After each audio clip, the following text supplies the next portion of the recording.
We all have to be prepared for the possibility of an emergency incident on a work site.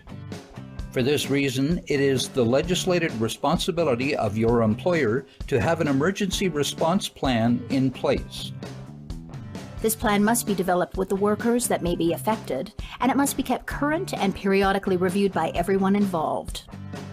The plan must include the identification of potential emergencies and how to deal with them, emergency response facility locations and training requirements, fire protection requirements, alarm and first aid requirements, the procedures necessary, emergency PPE, and designated workers for rescue and evacuation, locations of emergency evacuation assembly areas or muster points.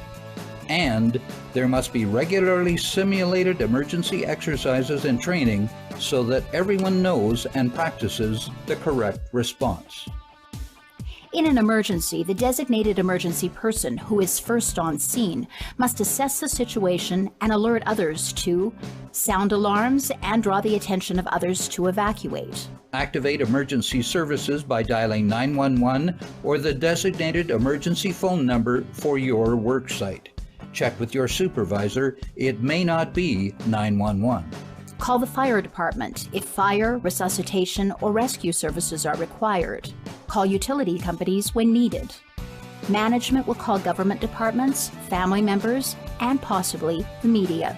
Provide information as to the type and location of emergency and what assistance is required.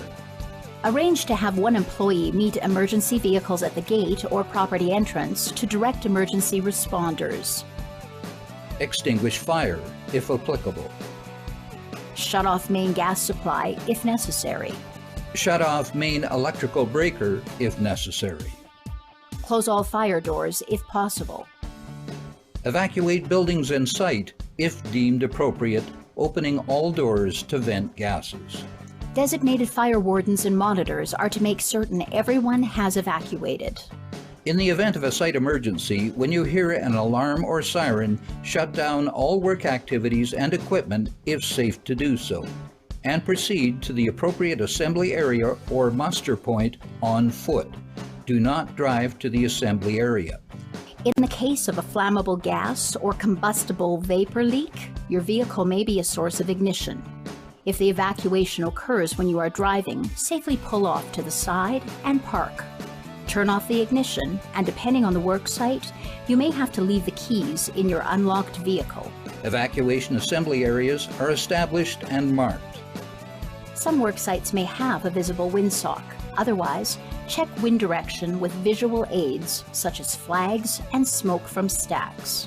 And workers should proceed upwind or crosswind from the source of an emergency to the safest muster point.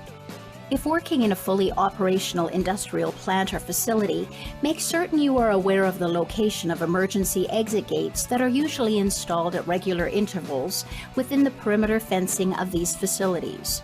These gates are intended to facilitate evacuation off the property when safe access to an assembly area is not possible.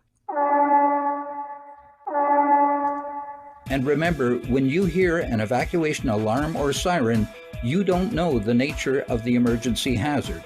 It may be a flammable or combustible leak. Consequently, there must be no smoking in the assembly or muster areas, as matches, lighters, and cigarettes may become a source of ignition. A head count will be taken within the designated assembly areas to ensure all personnel are safe and accounted for. For this reason, it is extremely important that you sign in when arriving for work and that you sign out if leaving. If you haven't signed out when you leave, emergency responders may be placing their lives at risk in a needless search for your whereabouts. Personnel must remain in the designated assembly areas or muster points until the head count is completed. You must wait for notification from a company representative that it is safe for you to return to your work area. Always check the emergency response plan and site map or diagram for wind direction indicators, first aid stations, alarms, assembly areas, and emergency exits. On a busy work site, emergency locations often change to accommodate construction progress. It is your job to stay informed. If you don't know or have any questions about first aid or muster point locations, don't hesitate to ask your supervisor. Workers must review the emergency response plan and emergency procedures prior to commencing work and regularly at tailgate safety meetings. Make certain you know the alarms and sirens and specifically what they mean to your job site. Your supervisor will identify the alarms for you. Suitable emergency vehicles may be required to be present for certain isolated or high-risk work sites.